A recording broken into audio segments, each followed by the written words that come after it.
Bienvenue dans l'ère du Verseau, la fin de l'illusion humaniste. La fin et le déchirement du grand voile longtemps enveloppé la mémoire de l'homme africain et ainsi que de la population mondiale. Je suis le vénérable maître Mwanda Mwanda Nganga, chef sacrificateur au sacerdoce ancestral. Alors, le réveil de l'homme noir n'est pas seulement pour l'Afrique lui-même. Il est temps en fait d'arrêter de mendier la liberté chez l'oppresseur. Il est temps d'arrêter de frapper à la porte de l'oppresseur et de lui dire d'arrêter de nous menacer. Car ce n'est pas dans ce sens-là que l'évolution africaine sera aimée enfin. L'évolution africaine sera aimée par une clé qui se cache non à l'extérieur mais à l'intérieur de l'homme africain lui-même. Une clé enfouie, très longtemps diabolisée, qu'on appelle la tradition primordiale. La clé de l'évolution de l'homme africain ne se cache ni dans les poches ou dans le consentement du oui ou non de son oppresseur.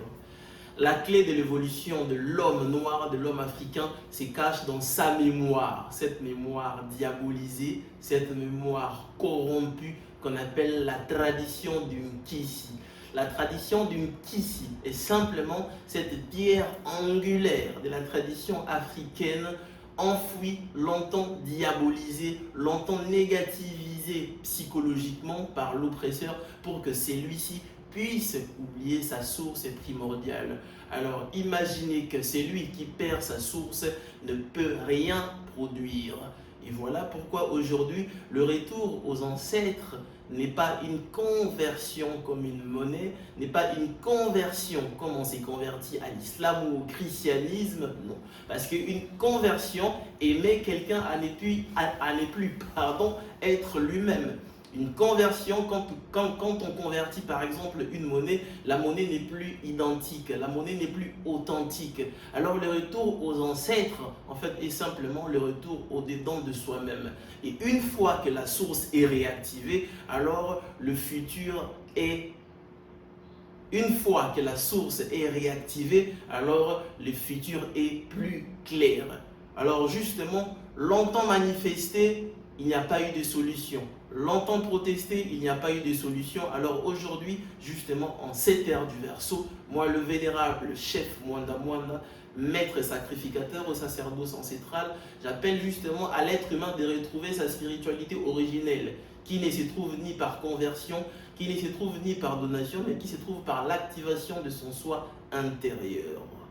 Car en cette ère du Verseau, l'oppresseur n'a pas peur des armes, l'oppresseur n'a pas peur des bombes, l'oppresseur n'a pas peur de l'économie, l'oppresseur n'a pas peur que l'homme africain fasse des universités. Ce que craint l'oppresseur, c'est que l'homme africain puisse retrouver son mysticisme qui est sa spiritualité authentique. Mysticisme et spiritualité ne sont que de mots, mais qu'il puisse retrouver son soi originel, son lui-même, où il ne sera pas mendiant d'une bénédiction, où il ne sera pas perdant d'une malédiction, mais où lui-même sera maître de soi. Voilà pourquoi il est dit, en cette ère du Verseau, l'homme noir sera maître. Un maître n'est pas quelqu'un, n'est pas un titre qu'on donne comme un diplôme à la fac, non. Un maître est simplement quelqu'un en fait qui a su maîtriser ce qu'il ne maîtrisait pas. Quelqu'un qui a su prendre le contrôle de son dedans pour accomplir son dehors. Et justement, en étant maître, on ne pourra plus demander, mais on sera créateur. On ne pourra plus attendre, on pourra émettre à l'instant où nous voulons. Et voilà pourquoi j'en reviens justement à ce que l'homme africain, premièrement, puisse déposer les armes, puisse déposer les manifestations, puisse déposer les débats, rien ne sert à rien. Et c'est à travers ça en fait que j'en rappelle, en fait, les indépendances africaines sont incomplètes. Nous avions reçu bien sûr l'indépendance diplomatique, mais il y avait une grande partie manquée à cette indépendance. Et cette indépendance, c'est nous-mêmes. La diplomatie a été indépendante, mais nous-mêmes, nous n'avions pas été indépendants.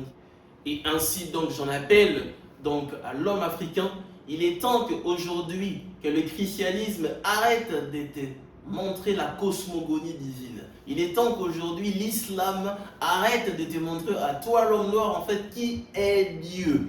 Il est temps qu'aujourd'hui Victor Hugo arrête de t'apprendre en fait c'est quoi la philosophie. Il est temps que Nicolas Machiavel arrête de t'apprendre à toi l'homme africain c'est quoi la politique.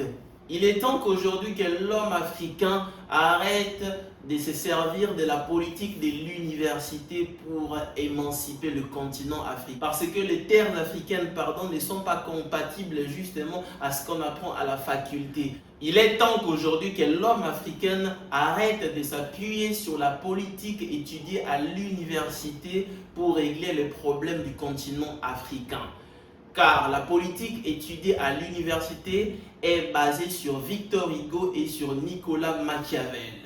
Justement, voilà encore en fait une forme en fait de néocolonialisme inconscient. Alors il est temps aujourd'hui que l'homme africain arrête de s'appuyer sur la politique étudiée à l'université. Il est temps aujourd'hui que l'homme africain pense que pour qu'il puisse régler les problèmes d'Afrique, il faut qu'il aille à l'université de Paris ou l'université de Bruxelles. Non, l'université de Bruxelles et l'université de Paris ou Harvard est fait pour régler les problèmes de l'Occident et de la France.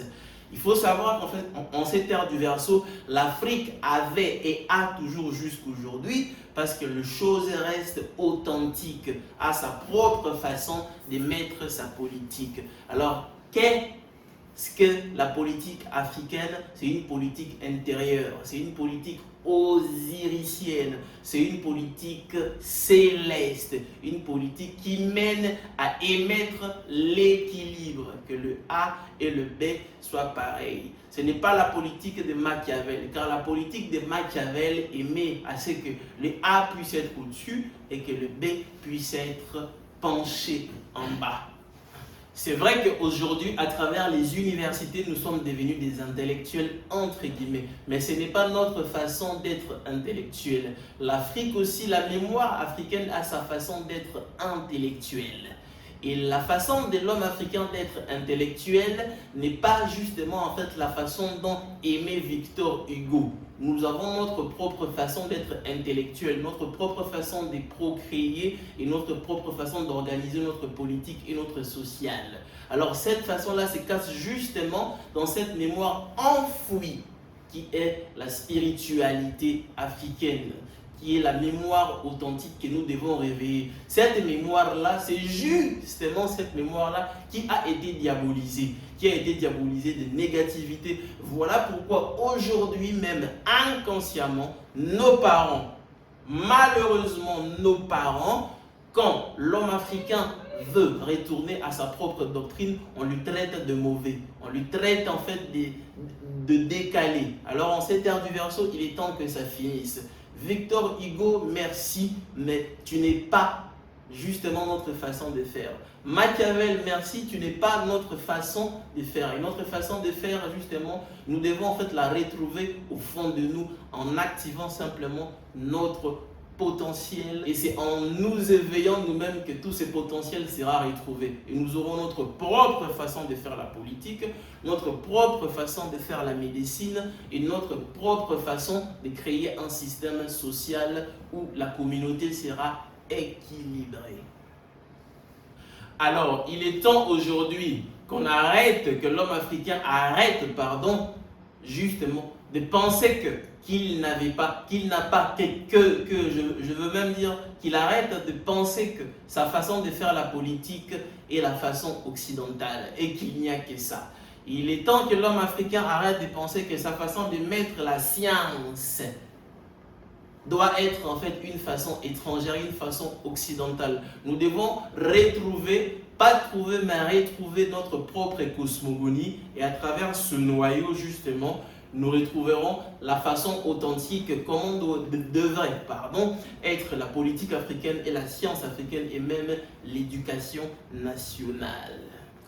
Alors, la façon authentique dont l'homme africain doit gérer son social, sa politique et sa science est d'abord, premièrement, de retrouver, de restaurer la source qui est justement ce mysticisme diabolisé et enfoui. Et à travers ce mysticisme enfoui et diabolisé, une fois restauré et une fois retrouvé, et justement, il sera fait un attachement du pouvoir ancestral et de la technologie future, émise par l'homme africain lui-même. C'est là le combo parfait.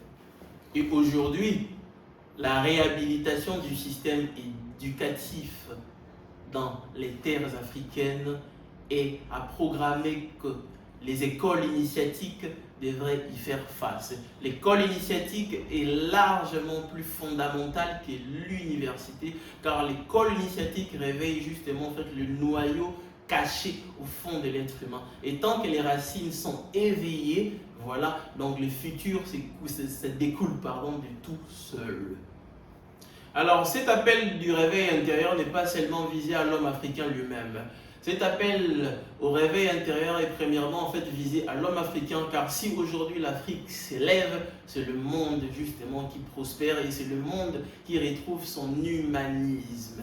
Car la cosmogonie africaine n'est pas basée sur le point A équilibré et le point B déséquilibré, mais sur un équilibre de juste milieu.